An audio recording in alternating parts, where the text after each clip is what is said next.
Welcome to Friday with Friends. We are back together. We're back. Oh boy, oh boy. It feels good. It feels good. It feels right. It feels right. Friday with Friends is our opportunity to talk about what's going on in the real estate market so that if you have any questions, if you have any needs, if you have any real estate needs, we would absolutely love the opportunity to be your realtor of choice. Yes, and we are so excited today because the real estate market, especially in today's climate, is literally changing every single day. So a previous Friday with Friends episode, we went through, okay, what are the new rules in that virtual market? And now as things start to open up a little bit more, we are giving you the newest information that we have. So today is how to buy and sell in the market right now. Yes, and what we want to talk about and if you've heard us talk, this is so important. There's rules and then there's what you are comfortable with. Yeah. So you can say, yes, you can go to showings, you can do those things. If you are still not comfortable doing those things and you want to buy a house, it is still possible. So we want to make sure as we're talking about the rules that we're starting with this. What are you comfortable with? And these are the questions as we're going through it. You can be like, comfortable with that, not comfortable with that, or yeah, more than comfortable with that. Make sure you are hearing us when we say it is all about you. You are in the driver's seat. We want to make sure that you are getting all the information that you need. And because we lived in a world for a month and a half, where everything was virtually, you can do whatever you need and we can still make it happen. Yep, exactly. And so that's kind of the first step when you're thinking, okay, how do I buy and sell in today's market? Is really sit down and ask yourself, what do I feel comfortable with? No matter what, now we are pushing that all of our listings and a lot of other agents as well are doing video tours. So the hope is that the first showing technically will be the buyers watching that video tour instead of just people walking through the house right away. We want to exhaust all virtual options first. So step one is, what do we feel comfortable with? Do I just feel comfortable with virtual, or do I feel comfortable potentially walking through these houses? Again, lots of rules, which we'll get into, but simple question. Do you feel comfortable going into houses, yes or no?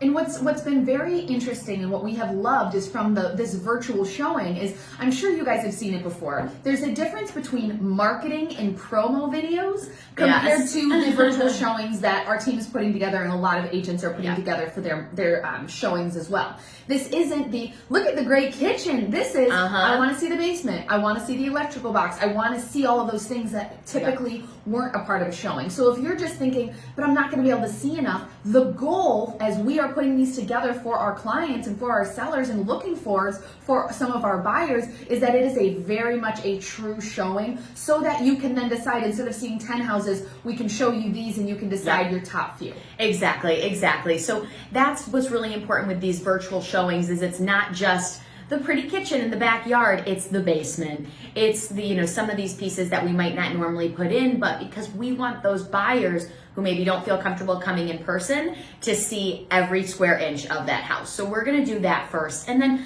on the seller's side, what do you feel comfortable with? Do you feel comfortable with buyers walking through the house, again, with all of the rules in place, or do you wanna keep things strictly virtual? With some houses and some price points, we're still seeing multiple offers when people are going strictly virtual and just using that virtual showing instead of in-person showing. So the ball is totally in your court to say, yep, I feel comfortable with this, I don't feel comfortable with that. And make sure you're having those conversations and make sure you can be in the driver's seat, especially as a seller. You can be in the driver's seat. We have some people who say they'll accept showings after an accepted offer. So there's a million different ways to do it. Make sure you're having those conversations. Perfect. All right. So now let's get into what each step looks like. So what's the first step that we typically do for clients? So let's say you are looking to buy or sell a house now, in the past, and forever. We always start with our consultations. So whether you're buying, selling, or both, we like to sit down with our clients and really go through the goals, the process, what they're looking for in their realtor, all of that good stuff. And what's great is that we can do these virtually or in person. Because for a while, we didn't have the option to do it in person. So even listing appointments, reading with sellers, they would like take you through their house to show you, because we need that. And now we need to get into, getting into the house is so important. And we did it without having to get into the house too. So we can be very creative, whether it be a consultation with a seller or a consultation with a buyer or a consultation where you're doing both. Perfect. Yep. And another cool thing is that if you're a seller and you really want to meet with us in person to go through the house, we can also say, okay, let's meet outside. Let's sit outside at maybe the patio table. I can walk through quickly, not touching anything, and then we can come and meet outside too. So there's a bunch of different ways that we can, in this initial consultation, we can make sure that you feel comfortable. And for buyers, we can, just as much, we can do the Zoom consultation where we do it over video if you want to, be face to face. We can do it just as a not quick phone call, because we've got a lot of details to go through. Yeah. Do it through a phone call, or again, meet in person, meet in the park with your PPE, doing all of that too. So that's just so you know, from a consultation perspective, that's where we're at. Perfect. So once we have the consultation, the next step is to also get started in having those conversations with the bank. So if the you're financing a buyer, right? side. Yep, if you're a buyer, exactly. On the financing side. Now, the good thing is some loan officers in the past met with people in person if they wanted to, but this is normally a conversation that can take place over the phone or again through Zoom. So not too much has changed in this world. All of that can still be done. A lot of banks will just send you a link. You fill out all of the information, you send it back, and you're good to go. So that hasn't changed too much. Right. And the only thing that we really are making sure that we're doing with buyers on this side in the market is to make sure they're touching base with their loan officer if they haven't done so in the last little while. Maybe the last few months if they haven't touched base. Make sure you're staying in tune with them, because there have been some financing guidelines that have changed, especially with government-backed loans. So making sure that in terms of the financing, it's always been, you've literally always been able to do it virtually. You can still do it virtually, but just making sure some of the guidelines. And then the other thing with financing that we really wanted to make sure we hit on too in today's market is to make sure you're exploring options around contingencies. So things such as a bridge loan, things such as longer closing, make sure you're not longer closings, just a bridge loan. Or starting to see, can I go non-contingent? What does that look like? Contingent means you have to sell your house in order to buy another house. In today's market, is it impossible? No. Is it a challenge? Yes. Yep. So having those conversations during your financing time now has literally never been more important to know, is it an option? Maybe if we like the house or no, it's not an option at all. Determine that up front. Exactly. And what's really interesting about today's market is a lot of houses, when they're listed, they're getting multiple offers. So if you think, okay, I'm a seller, I've got a few different offers here, I'm looking at them, all of the prices are the same, but one has a house to sell and one doesn't. What one are you going to go with? The one that doesn't have a house to sell. Exactly. So just thinking, okay, how can I put my best foot forward? Again, as a seller, so you have to buy a house, but you also have to sell your house. You're in the driver's seat. So what we could do on your sale is actually put your house on the market and negotiate literally whatever you want because it's a seller's market. So for a lot of people that have to buy and sell that are our clients, we're putting their house on the market, getting it sold, and then negotiating A, a longer closing, B, a quick closing with like a rent back for a certain amount of time. So that way they can go out and buy their next house and they're less contingent. They can say, yep, we're contingent, but our house is already under contract. They're through inspection. We're just waiting to close. So just know, if you're a seller and you've been saying, gosh, I'm thinking maybe, feel free to reach out to us and let's have that conversation, because there's so many different ways that we can make sure that you don't have to find interim housing, you don't, not have a place to go, anything like that, and we can do that with negotiating on your sale side.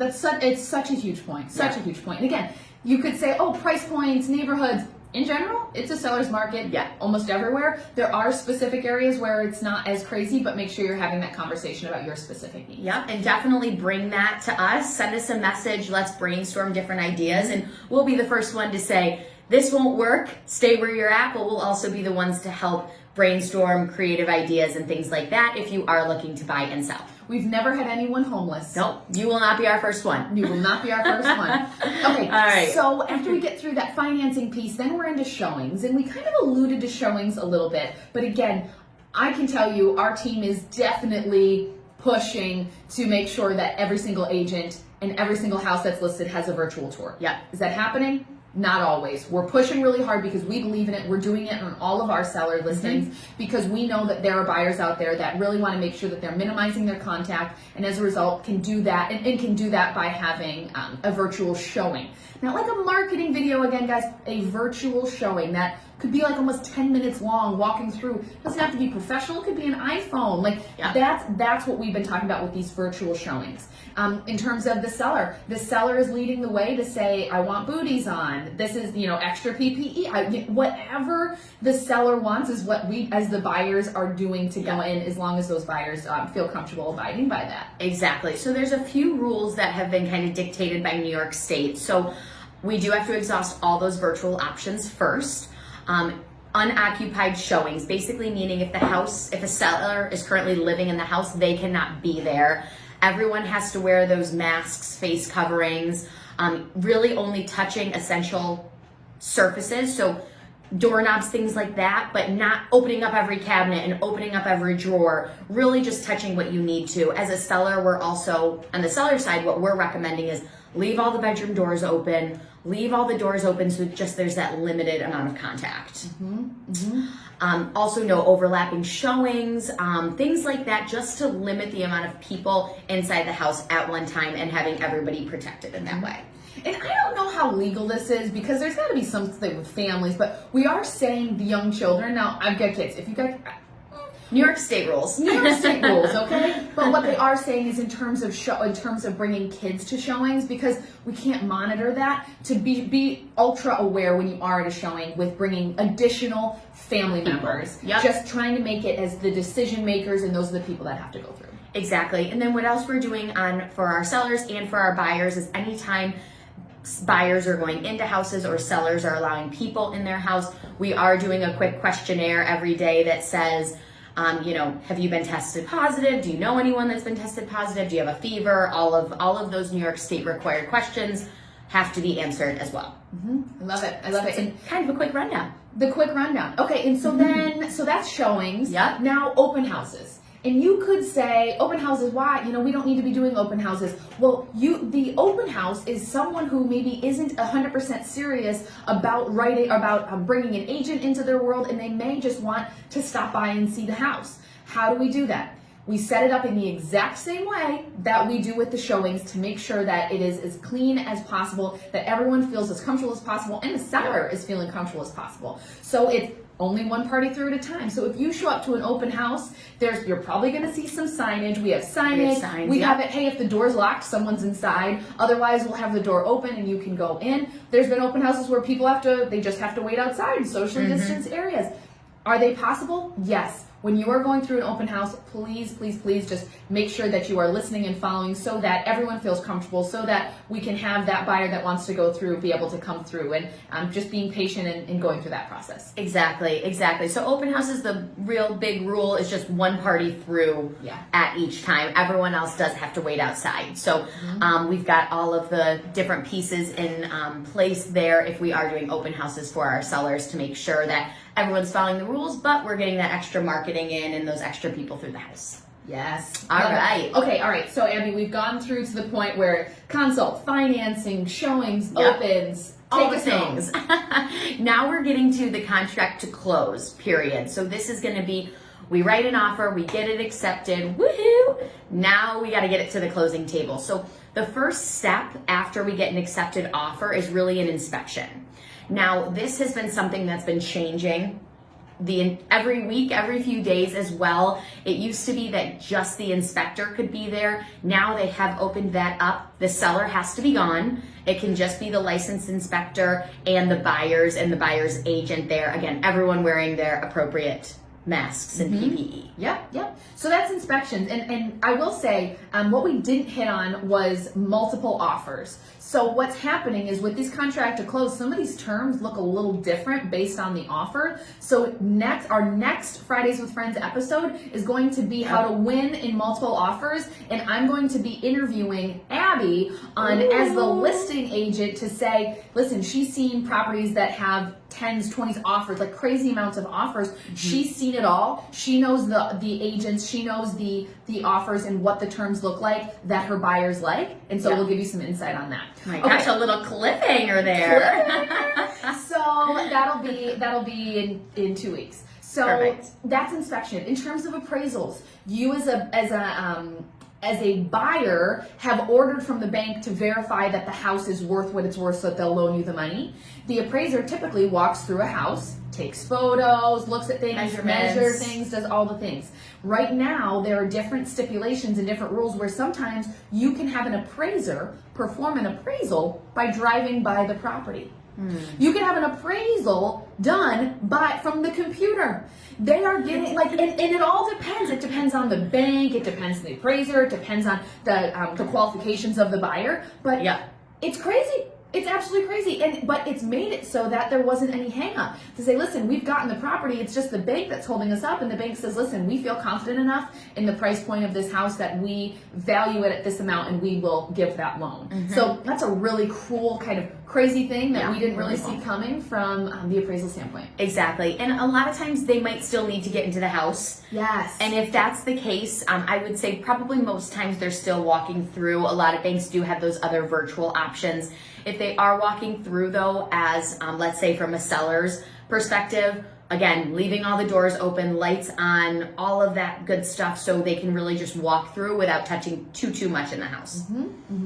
Okay. All right. And so then as we are getting to closing, we have the final walkthrough. And this was an issue where the buyer agent previously wasn't able to go to the final walkthrough. We're back to normal with the final walkthrough, which means the agent can go through the property along with the buyer. And have to remember, we're about 2 months after quarantine. We are doing walkthroughs with clients who purchased a house that they never saw. And the walkthrough may be that first time that they're seeing it. So this final walkthrough is something that we are very, very excited and we love to be able to do with our clients. Perfect. And then final closing. That's it. Now we're getting there. We've taken you through the whole process. So closing, again, there's a gajillion different ways that we can do this. It's again what you feel comfortable with. We have some people that are a little bit more back to closing as usual with their masks and everything like that. If you still don't feel comfortable meeting with people, in a closed room, there's also options where we have 2 different conference rooms where the attorneys are in one spot and the buyers are in the other. Sellers never go to closing anyways, been that way forever. So there's no real issue with having too many people. It's really the attorneys and then the buyers. They can also, do it virtually where they bring the documents out to your car and different things like that. So it's really what you feel comfortable with, but there's so many different ways that we can get it done. And the key that we hope that we are kind of infiltrating through this entire thing is in the very beginning, you need to be making sure that you're having these conversations with your agent. You may not even think as a seller, what happens with appraisal? Abby's having these conversations with our sellers to say, okay, when this is happening, are you comfortable with this? How do you feel about this? How can I best prepare you and make sure all parties know? We know the attorneys that are doing them in person. We know the attorneys that are able to do them in person or do them virtually. We know the attorneys that will literally bring it out to your car all masked up in gloves to make sure that you're taken care of. It's really important that you're having these conversations with your agent early on so that that's just an additional piece that we can use in ways that we can support you through the process because, guys, it's an emotional process to begin with. It's an extra emotional process when we're going through this crazy market. But then on top of it all, to really manage your comfort levels, we just want to make sure that we're taking care of it every single step of the way.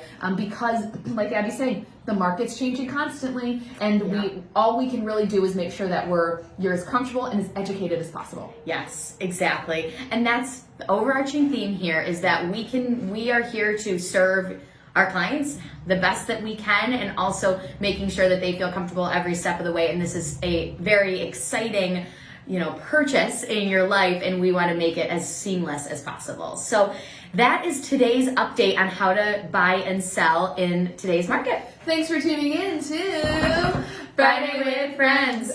Friday with Friends is our opportunity to talk about what's going on in the real estate market, answer any questions you might have, so that if you have any real estate needs, we would love the opportunity to be your realtor of choice. You can find us, the Friend Team, anywhere on social media. You can visit our website, friendonyourside.com, and of course, let us know however we can help. Thanks, guys. Thanks for tuning in. Bye.